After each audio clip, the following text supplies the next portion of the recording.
성경에서 아브라함은 믿음으로 의롭다함을 받는 대표적인 인물로 기록이 되어 있습니다.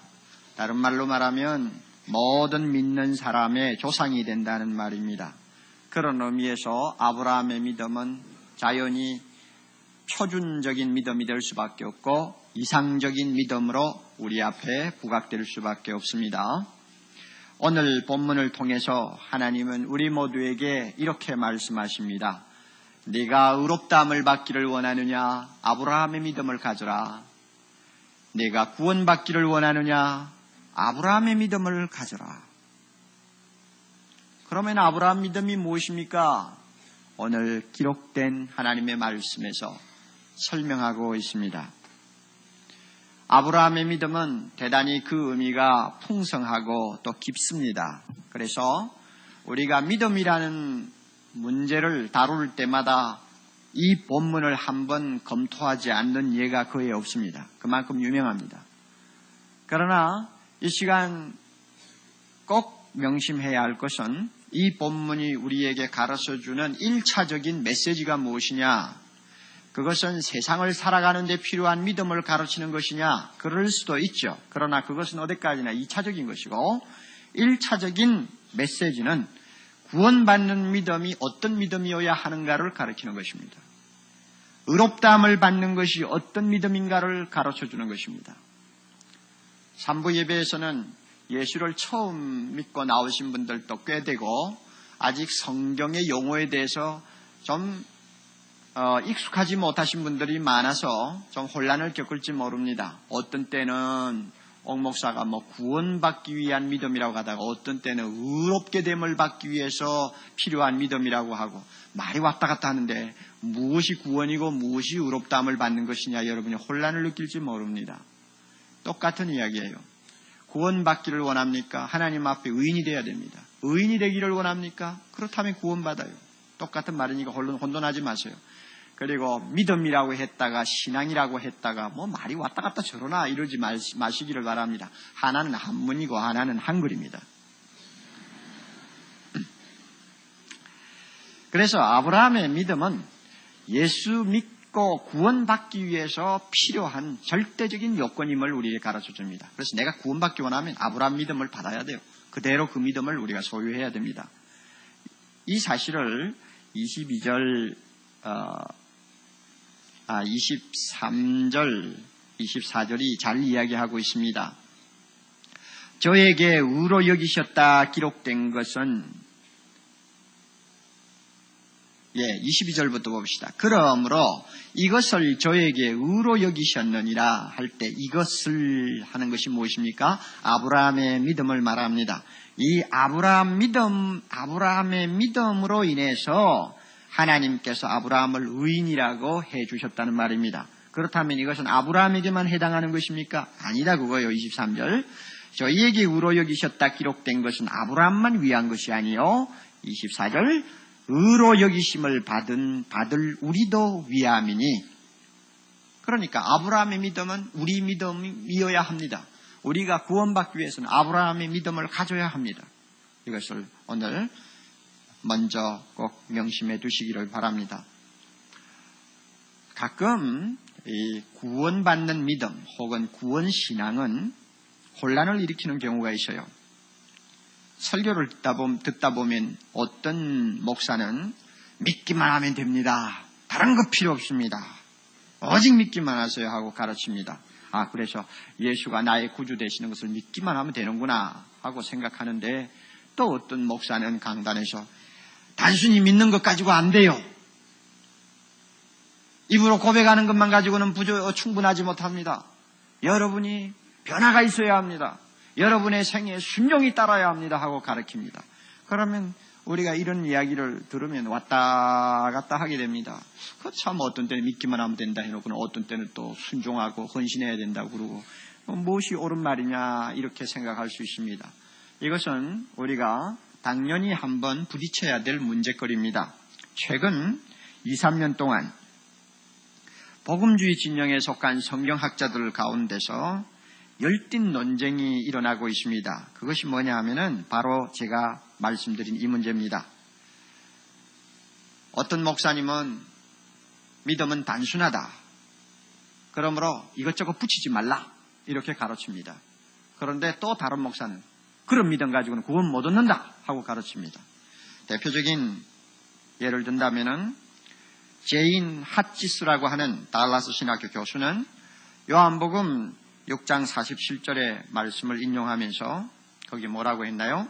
진실로 진실로 너에게 이르노니 믿는 자는 영생을 가졌나니 이럴 때 믿는 자는 하는 것은 남녀노소 빈부 귀천 식자 무식자 막론하고 누구나 이해할 수 있는 단순한 믿음을 이야기하는 것이다. 그러므로 누구나 이해하고 그저 믿기만 하면 되는 이 단순한 믿음을 가지고 너무 복잡하게 만들지 말라. 이렇게 주장을 합니다. 여기에 반해서 존 메가더 목사는 마태복음 7장 21절 같은 말씀을 들고 나와서 그렇게 말할 수 없다고 또 반박합니다. 거기에 보면 나더러 주여 주여 하는 자마다 다 천국에 들어갈 것이 아니요. 다만 하늘에 계신 내 아버지의 뜻대로 행하는 자라야 들어가리라 그랬다. 그러므로 단순히 입으로만 믿는다 하는 거 그거 어떻게 신종하느냐. 그 사람에게 그 믿는다고 고백하는 다음에 일어나는 변화라든지 회개라든지 순종이라든지 전적으로 위탁하는 삶을 보아야 그 믿음이 구원받는지 안 받는지 알지. 입으로 믿는다는 단순한 믿음과 되느냐 하고 이제 반박합니다. 그러면 중간에 끼어가지고 우리는 어느 말이 옳지 하고 왔다 갔다 합니다. 둘 다 옳아요, 둘 다. 이것은 틀렸다 안 틀렸다를 논하는 문제가 아닙니다. 성경을 보면 이렇게 양쪽에 대해서 상당히 우리가 주의를 해야 된다고 하는 사실을 충분히 발견할 수가 있습니다. 여러분 예를 들면은 예수님의 오른편에 있는 강도가 몇 시간 정도 예수 믿고 구원받았습니까? 예수님이 십자가에서 한 6시간 달려서 6시간 살아계셨으니까 그 강도가 기껏해야 예수 믿은 거 한 6시간이란 말이요. 그런데도 마지막으로 주께서 하나님 나라에 들어갈 때 나를 기억하옵소서 하니까 주님께서 그 믿음을 보시고 오냐 오늘 내가 나와 함께 낙원에 있으리라. 그 강도 믿음 너무 단순해요. 그냥 예수 그저 믿고 간 거예요. 그 사람에게 순종이 따라왔습니까? 무슨 어떤 눈에 보이는 변화가 일어났습니까? 전혀 없단 말이에요. 이것을 보면 단순히 믿고 구원받는다 하는 말이 옳아요. 그러나 데마라고 하는 사람을 여러분이 한번 보세요. 예수 믿고 가슴이 뜨거워가지고 사도 바울이 선교 나가는데 막 따라다녔잖아요. 나중에는 감옥에까지 갔다고요. 그렇게 따라다니면서 선교하는 사람 보고 누가 저 사람 믿음 엉터리라고 말을 하겠어요. 그런데 그만 중간에 타락했단 말이에요. 그래서 성경에 보면 세상을 사랑하다가 세상으로 빠졌다고 그랬어요. 세상으로 돌아가 버렸어요. 그러면 이 사람 문제가 있지 않느냐? 문제가 있어요. 입만 가지고 예수 믿는다고 고백한 거 도무지 믿을 수 없는 믿음이었다는 거 우리가 알아요. 이럴 경우에는 그 믿음에 순종이 따라와야 되고 진정한 회개가 따라와야 되고 주님께 전적으로 위탁하는 제자의 삶이 따라와야 그 믿음은 구원받는다. 이렇게 말할 수밖에 없습니다. 그러니까 오늘 우리는 아브라함의 믿음을 통해서 믿음을 지나치게 단순화시키는 극단이라든지 또 복잡화시키는 극단을 우리는 피해야 한다는 것을 알아야 합니다. 아브라함은 이런 면에서 구원받는 참 믿음의 본질이 무엇인가를 우리에게 깨우쳐주는 귀한 진리라고 생각합니다. 첫째로 아브라함의 믿음은 바랄 수 없는 중에 바라고 믿는 것을 의미했습니다. 18절에 나오죠. 아브라함이 바랄 수 없는 중에 바라고 믿었으니. 여러분 이 말을 어떻게 받아들이세요? 아마 좀 더 실감이 나는 말로 바꾸면 희망이 전혀 보이지 않는데도 믿었다 하는 말이겠죠. 좀 인간적인 표현을 한다면 믿어서는 안 될 것을 믿었다는 이야기겠죠. 믿어서는 안 될 것을 믿었어요. 저는 18절과 19절을 동시대에 같은 상황을 놓고 이야기하는 말씀이라고 보지 않습니다. 19절은 아브라함이 100세나 되어 했으니까 이미 100세 때 이야기를 하는 거고 19절, 20절 이하는 18절은 제가 볼 때에 한 20년 정도 거슬러 올라가서 아브라함이 한 80세 전후가 되었을 때의 상황을 말씀하는 것으로 봅니다. 왜냐하면 그때에 아브라함은 바랄 수 없는 중에 바라고 믿어가지고 내 후손이 이가 트리라 하신 말씀대로 많은 민족의 조상이 되었거든요. 그때에. 이것이 창세기 15장에 기록되어 있습니다.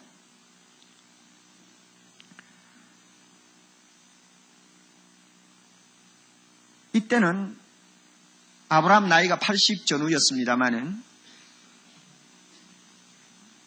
자기에게 아들이 생기고 그 아들을 통해서 자손들이 굉장히 많이 번창해서 온 세계 민족이 복을 받게 되리라고 하는 하나님의 말씀을 믿기는 참 난감했습니다. 이미 아브라함은 그 약속을 믿고 가나안으로 들어온 지가 고향을 떠나 가나안으로 들어온 지가 벌써 5, 6년이 지나갔습니다. 그런데도 아무 일도 일어나지 않았어요. 드디어 아브라함이 80세 전후 됐을 때에 어느 날 밤 하나님이 그를 찾아오셔서 창세기 15장 5절에 보면 밖으로 내리고 나갔어요. 그리고 맑은 하늘에 은가루를 뿌려놓은 듯이 반짝이는 별들을 가리키면서 너 저 별을 좀 셀 수가 있겠니? 하나 둘 셋 넷 하면 헤어보라. 누가 그 해입니까? 못해지요. 너 못해지. 내 후손이 저 별과 같이 되리라. 그 말씀이 18절에 내 후손이 이가 트리라 하는 말씀으로 표현되어 있습니다. 하늘의 별처럼 많겠다 하는 약속을 받았습니다. 그러나 이와 같은 약속을 받는 상황에서도 아브라함의 처지는 어떤 처지였느냐? 바랄 수 없는 상황이었습니다. 사실 우리가 역사를 거슬러 올라가면서 보면은 아브라함이 하늘의 별을 바라보면서 하나님의 말씀을 들었을 그때의 그 약속이 얼마나 엄청난 결과를 가져왔습니까? 하늘의 별이 무색할 정도로 아브라함의 혈통을 이어서 태어난 유대민족만 해도 지난 4,000년 동안 얼마나 이 세상에 태어났을까 우리 감을 잡을 수가 없어요. 지금도 거의 1,500 내지 2,000만 명이 이 지구상에 살고 있지 않습니까? 뿐만 아니라 아브라함의 혈통에서 예수 그리스도가 탄생하시고 그 예수 그리스도를 통해서 하나님의 자녀가 되는 아브라함처럼 예수 믿고 의롭다함을 받는 영적인 이스라엘 백성이 얼마나 지난 2000년 동안 이 세상에 많이 태어났을까? 상상을 못해요. 지금도 15, 16억이나 되거든요. 20세기에도 15 내지 16억의 크리스찬들이 지구상에 깔려 있는데 지난 2000년 동안 아브라함처럼 하나님 믿고 예수 믿고 의롭다함을 받은 그의 후손, 영적인 후손을 숫자로 세라고 하면 헤아릴 수가 없어요. 그것을 보면은 하나님께서 하늘의 별을 가리키면서 내 후손이 이와 같으리라 하신 말씀이 절대 거짓말이 아니었습니다. 그러나 자식 하나 없는 아브라함의 처지에서 나이도 80이 넘어가는 처지에서 그 말을 들을 때는 그야말로 황당한 이야기처럼 들릴 수밖에 없었다는 이야기입니다. 뭘 보아도 믿을 재간이 없는 말입니다. 그러니까 바랄 수 없는 중에 바라고 믿었다고 그랬어요.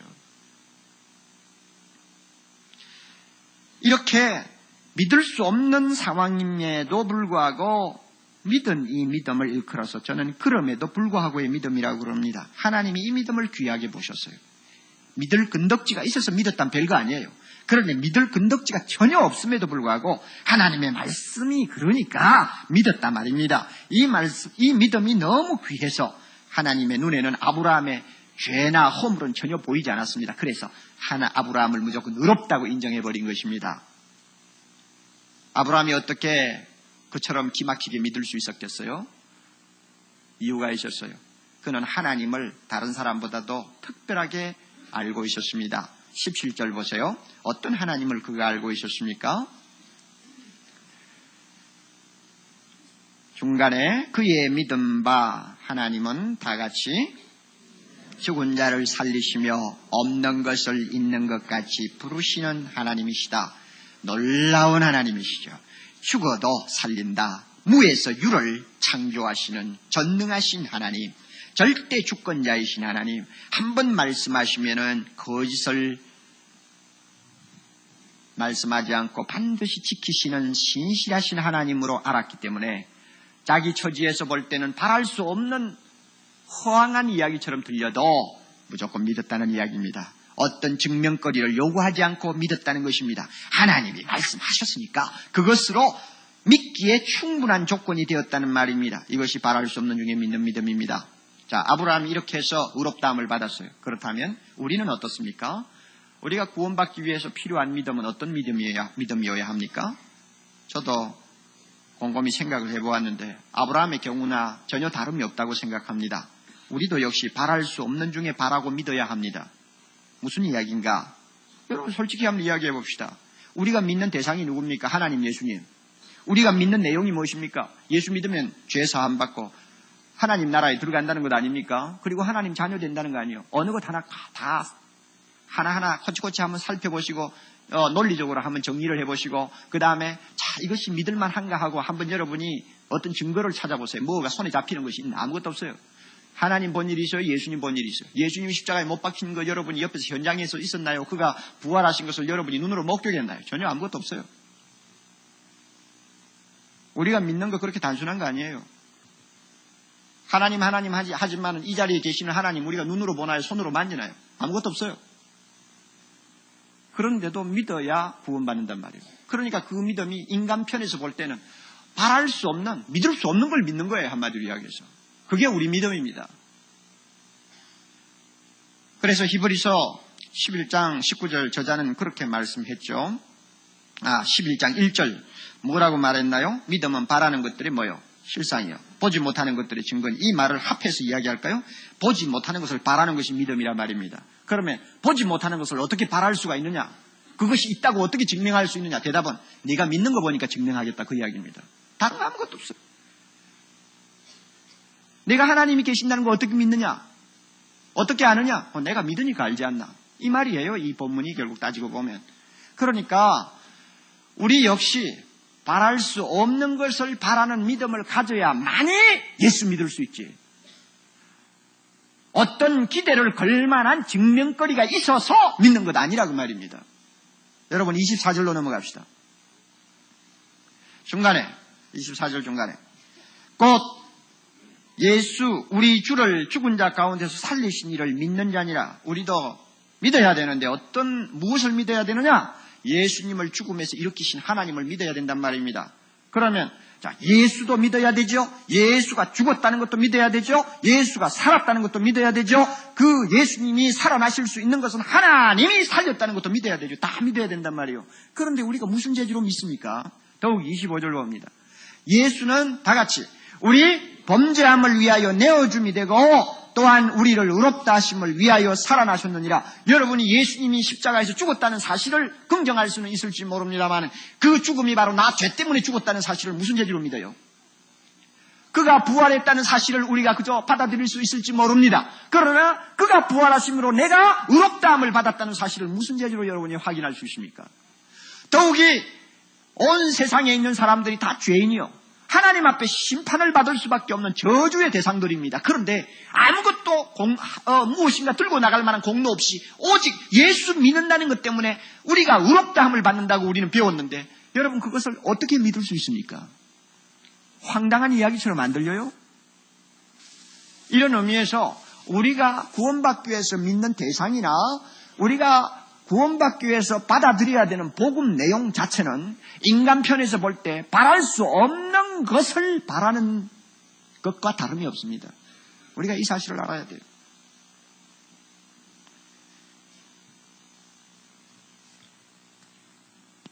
그럼에도 불구하고 우리는 믿습니다. 왜? 하나님이 말씀하시니까. 이것이 믿는 조건입니다. 믿는 이유입니다. 하나님이 그러시다니까 성경에 그렇게 기록되었다니까 믿어보자 하는 이야기입니다.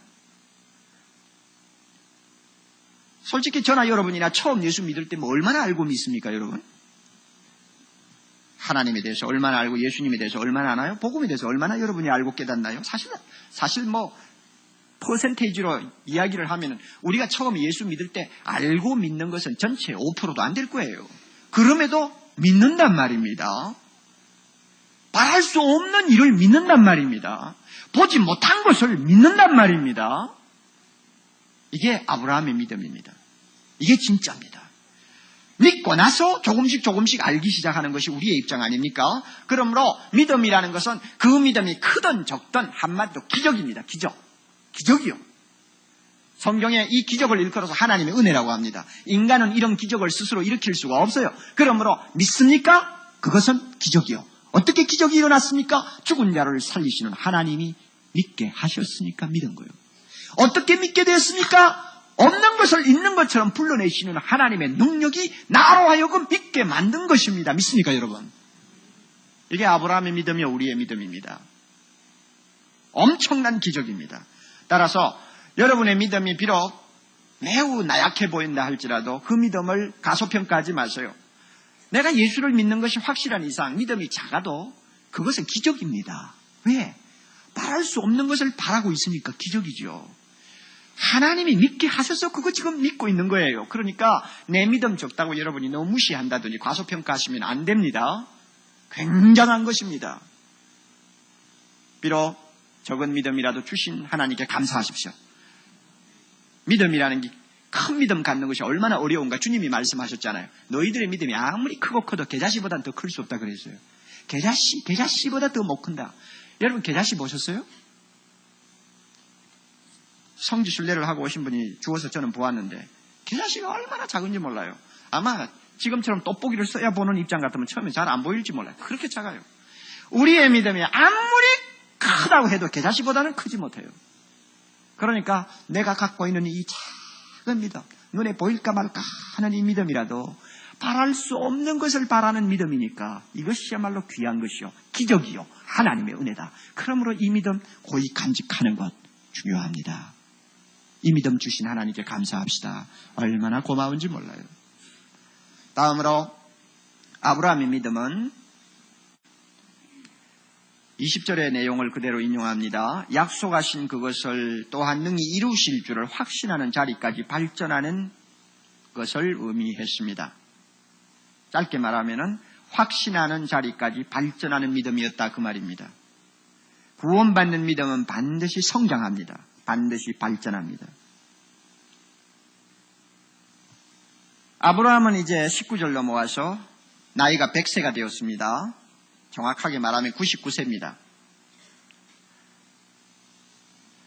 아브라함이 참 바랄 수 없는 중에 바라고 믿었기 때문에 하나님으로부터 의롭다함을 받은 지도 이미 세월이 20여 년이 흘렀어요. 그런데 세월이 한 20여 년 흘렀는데 상황이 더 좋아졌느냐? 더 캄캄해졌습니다. 처음에 80살 먹었을 때는 그래도 하고 기대를 좀 가질만 했는데 100세가 되고 아내가 90세가 되어버렸으니 자식을 낳을 가능성은 완전히 없어졌습니다. 그러니까 완전 절망이에요. 그래서 19절 이 완전 절망을 뭐라고 표현합니까? 100세나 되어 자기 몸에 뭐라고 그래요? 죽은 것 같다. 자기 몸이 죽은 것 같다. 그 다음에 사라의 태가 어떻게 돼서 죽은 것 같다. 이거 완전 절망을 이야기합니다. 도무지 이제는 하나님 말씀대로 내 후손이 하늘의 별처럼 많으리라. 도무지 그 일이 일어날 가능성이 없습니다. 완전 절망이에요. 그런데 참 재밌는 것이요, 여러분. 인간 편에서 볼 때는 완전 절망이죠. 이거야 과학적이요, 합리적이요, 이거야 논리적입니다. 아무도 이거는 부인 못합니다. 그런데 창세기를 읽다가 보면 막 웃음이 나오는 데가 있어요. 어디냐 하면은 아브라함이 나중에 100살에 자기 아들 이삭을 낳았지 않습니까? 낳고 나서 그 다음에 37년이 지났어요. 그런데 아내 사라가 죽었습니다. 죽고 나니까 옛날이나 지금이나 부인이 죽고 나니까 남자는 어떻게 합니까? 어떻게 해요? 남자들 대답하세요. 어떻게 합니까? 가요. 어디로 가요? 또 장가 간다 그 말이에요. 아브라함도 나이가 137세가 했는데 또 재혼을 하네요. 재혼을 했는데 세상에 100살에 자기 몸을 가지고 죽은 것 같다고 능청을 떨던 영감이 재혼을 하고 나서 아들을 6명이나 낳았단 말이에요. 이것 보면 하나님의 그 능력과 지혜는 놀라운 것입니다. 100살 때 불가능하고 완전 절망처럼 보였지만 하나님이 하신다 하면은 140살이 돼도 애를 낳게 만드셨다고 말이에요. 그거 여러분 알아야죠. 그러나 일단 100살이 되었을 때 아브라함의 상황은 기대할 만한 것이 아무것도 없었습니다. 저는 하나님이 참 대단하시다고 생각해요. 왜 그런가 하면 아브라함이 바랄 수 없는 중에 바랄 만큼 좋은 믿음을 가진 걸 보시고 그를 의롭다고 인정하셨으면 한 1년이나 2년 사이에 애를 하나 주어야 되지 않겠어요? 옥동자를 좀 낳도록 하면 얼마나 좋겠어? 아니 그거 그 당시에 그 주변에 살던 가난한 남자 여자들은 막 장가갔다 하면은 막 쑥쑥 낳는 판인데 뭐 애 낳는 게 뭐 그리 어려워요? 그 하나 주면 어떻겠느냐 그 말입니다. 개돼지도 낳으려면 대여섯 마리씩 낳는데 그거 못할 거 뭐 있어요? 그런데 하나님이 20년이 지나가도록 안 준다고 말입니다.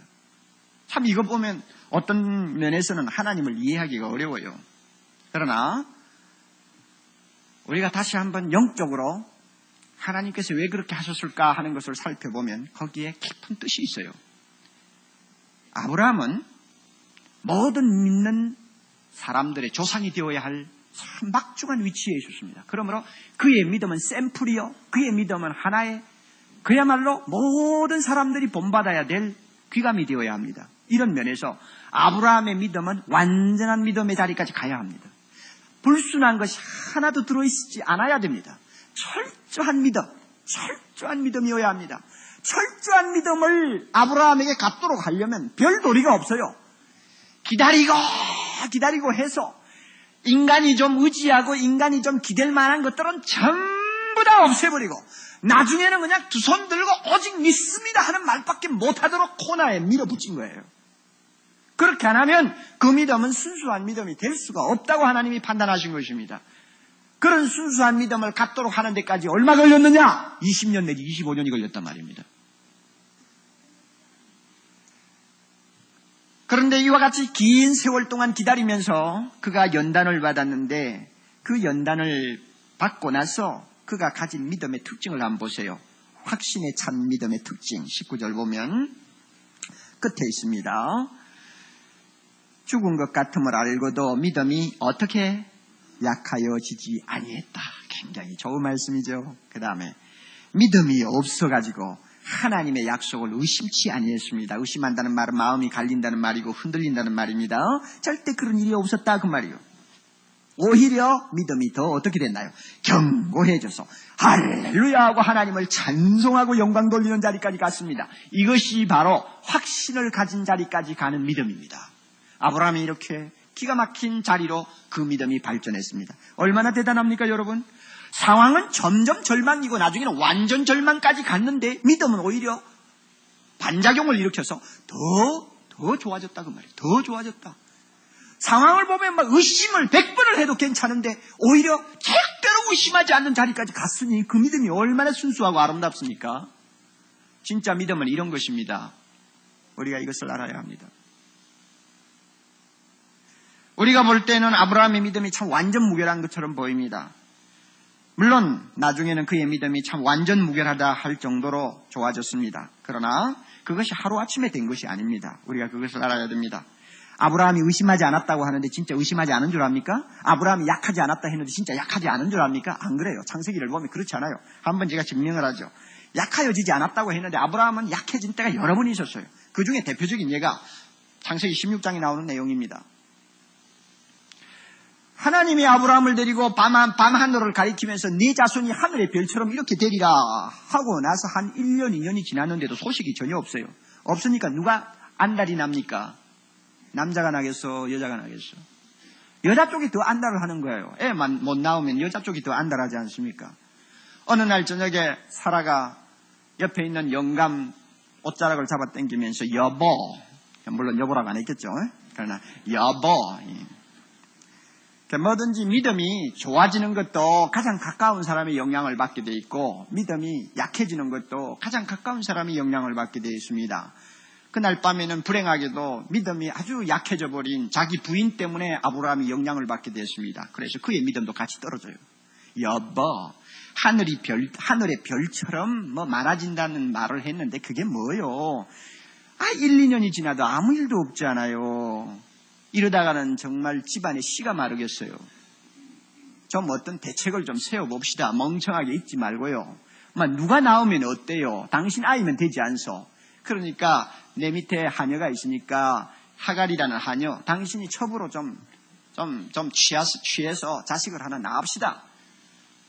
이렇게 믿음 없는 소리를 부인이 하니까 창세기 16장 2절에 아브라함이 귀를 막았더라. 그랬습니까? 뭐라 그랬어요? 아브라함이 들으니라 그랬단 말이에요. 들으니라. 들으니라. 그 말이 무슨 말이냐? 참 묘한 말이에요. 들으니라. 여자 말이 기가 같다 그 말이에요. 그럼 뭐요? 아브라함의 믿음이 굉장히 약해서 흔들렸다는 이야기입니다. 그래가지고 팔자에도 없는 첩을 하나 얻었네. 나중에 이스마엘이 태어나지 않습니까? 그래서 이스마엘의 존재가 뭐냐? 아브라함의 믿음이 굉장히 약해졌을 때의 선물입니다. 그럼에도 불구하고 하나님이 아브라함의 믿음이 약해지지 않았대. 또 하나, 아브라함의 믿음이 의심이 전혀 없었다고 했는데 사실 의심하지 않았느냐? 안 그래요. 성경을 보면은 의심 많이 했어요.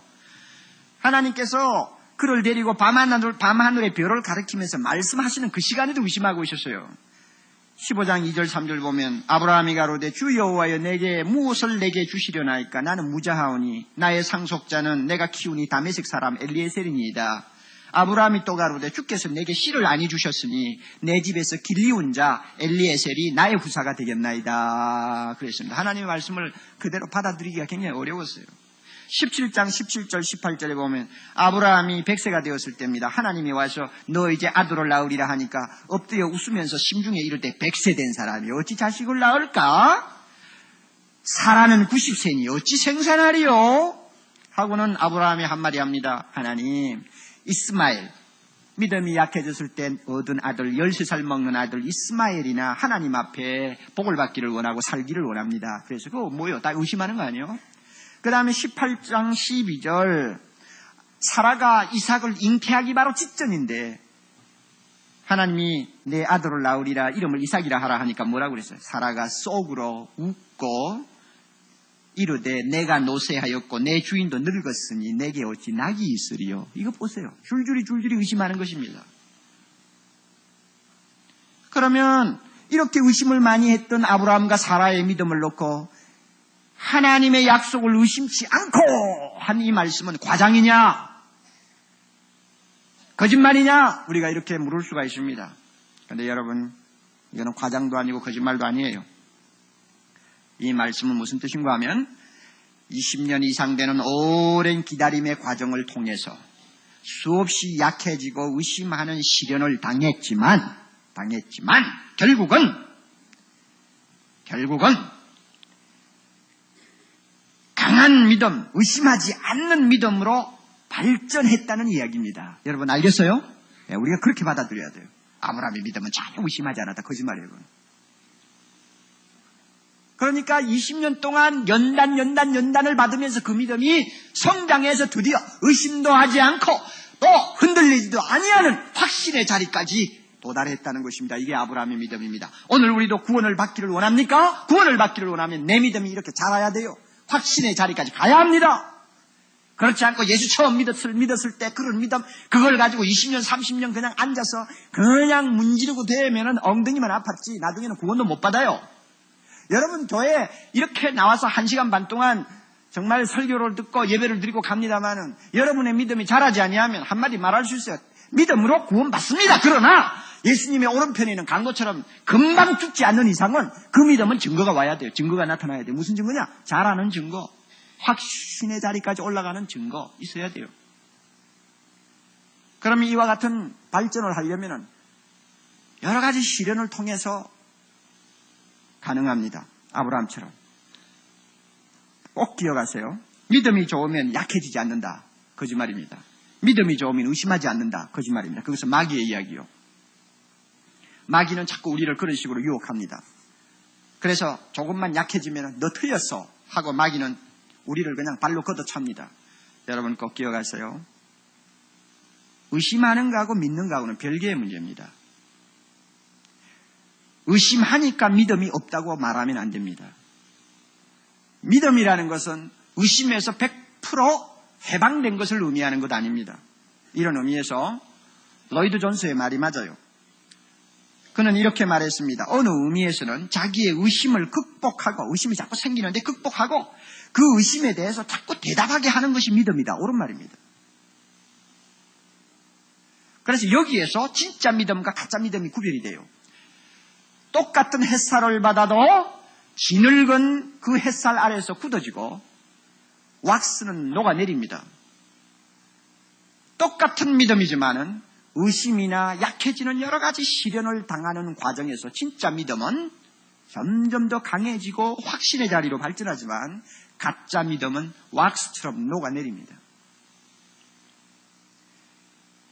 여러분 어디 물어봅시다. 예수 믿으면 뭐든지 용서받습니까? 안 받습니까?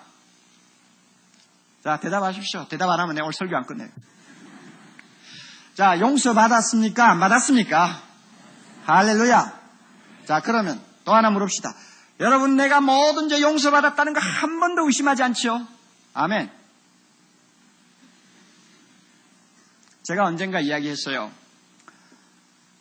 20년 전 이야기입니다만은 제가 주일학교를 어느 교회에서 지도하고 있을 때 그 주일학교 교사 중에서 너무 참한 여교사가 하나 있었죠. 제일 열심히고 제일 은사도 좋고 너무 좋았어요. 어느 날 저녁에 갑자기 노래가지고 찾아와서는 전도사님 정말 야단났어요. 제가 혼자서 도무지 문제를 해결할 수 없어서 찾아왔는데 전도사님 말씀 좀 해주세요. 얼굴을 보니 너무 심각해요. 그래, 뭐요? 무슨 일이요? 하고 내가 이제 성급하게 물었죠. 그랬더니 한참 입을 열지 못하고 있다가 하는 말이 3일 후면은 제가 선을 보게 돼요. 그런데 전도사님 제 과거 모르시죠? 무슨 과거요? 저는 과거가 있어요. 아버지가 사업하시다가 부도가 났어요. 그게 고등학교 3학년 때지요. 너무 낙심을 해가지고 집을 뛰쳐나갔어요. 그래가지고 못된 남자에게 걸려가지고 동거 생활을 한 반년 했거든요. 그러다가 참 이것이 잘못되었다는 것을 깨닫고 그때 예수 믿고 돌아왔어요. 그것이 벌써 5, 6년 지나간 이야기입니다만 저는 그동안 예수 믿으면서 내가 과거에 무슨 허물을 갖고 있었던 무슨 죄를 지었던 간에 예수 믿으면 모든 죄를 용서받는다는 사실 앞에 항상 감사하고 나는 용서받았다는 확신을 갖고 있었어요. 그러나 선을 내일 모레 본다 생각하니 내가 용서받은 것이 아닌 것 같아요. 너무 괴로워요. 전도사님 선을 볼까요 말까요? 어떻게 하면 좋겠어요? 결혼할 수 있어요 없어요? 이러는데 내가 그걸 어떻게 알아? 같이 놀래가지고 말이죠. 같이 놀래가지고. 대답이 나와야지. 참 이 30대 초반의 전도사 꼴 참 여러분 형편없다는 거 기억하실 거예요. 이거 도무지 대답을 못하겠어. 그래서 오늘 저녁에 교회에서 철야하라고 철야하고 기다리면은 내가 내일 아침 일찍이 저 상도동에 계시는 우리 신학교 교수님에게 찾아가서 한번 물어보고 대답할게. 그러니까 새벽에 택시 타고 상도동까지 갔다고요. 저 불광동에서 상도동까지 가가지고는 교수를 찾아가서 그 말을 했더니 이 교수 또 걸작이에요. 너는 어떻게 생각하냐? 참사람. 그러니까 전부 다 예수 믿으면 뭐든지 용서받는다고 강단에서 요란하게 외치고 가르치고 자신있게 말을 해놓고는 실제적인 문제에 딱 부딪히니까 언제 그랬구나 하는 식이 된다 말이야. 그래서 그 교수하고 둘이서 한참 고민하다가 결국은 결론이 뭐냐. 아무리 더러운 과거, 나쁜 과거를 가졌다 할지라도 하나님이 용서하셨으면 용서받은 거야. 그러니까 선 봐도 돼, 결혼해도 돼 하는 결론을 얻었습니다. 그래서 택시 타고 뛰어와가지고는 교회에서 노래가지고 앉아있는 처녀를 불러가지고 우리 교수님이 그러시는데 결혼해도 된대. 그러니까 안심하고 가서 선 보고 마음에 들면 결혼하라고. 그러나 남자 보고 과거 이야기는 하지 마.